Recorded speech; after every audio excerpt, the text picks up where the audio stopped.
국민의힘과 윤석열 정부는 국민의 생명과 직결된 문제에 있어서는 결코 타협하지 않을 것입니다. 대통령의 정상외교 때마다 정치적으로 악용하는 민주당의 정쟁 본능이 다시 튀어나왔습니다.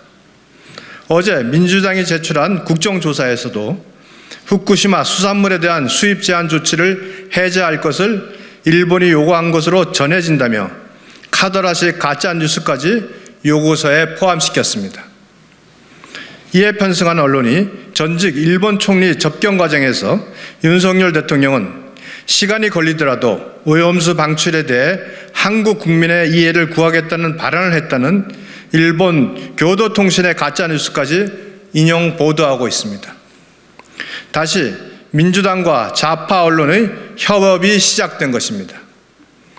대통령실은 국민의 건강과 안전에 위협이 있을 수 있는 결정은 절대 하지 않겠다는 단호한 입장을 분명히 밝혔으며 과학적으로 안전이 증명되고 우리 국민이 이를 정서적으로 받아들일 수 있어야 함을 거듭 강조했습니다.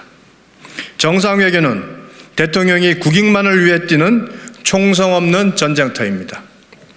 정상외교가 국정조사의 대상이 될 수 없을 뿐더러 과거 13대 국회부터 지금까지 26건의 국정조사 중 정상외교 대상은 단 한 번도 없었습니다.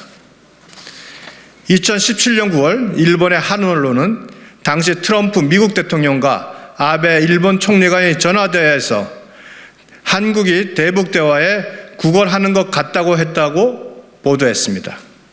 이에 청와대는 즉각 오보라고 진화에 나서기도 했습니다. 지금의 일본 언론 보도는 맞고 그때의 일본 언론 보도는 틀린 것입니까? 전형적인 민주당식 내로남불입니다. 민주당은 국민의 생명과 안전은 안중에도 없이 주구장창 반일 죽창가만 외치고 있습니다. 정상외교를 국내 정장거리로 이용해 국정을 발목 잡고 이재명 대표의 사법 리스크를 방탄하겠다는 민주당의 검은 의도가 뻔히 보입니다.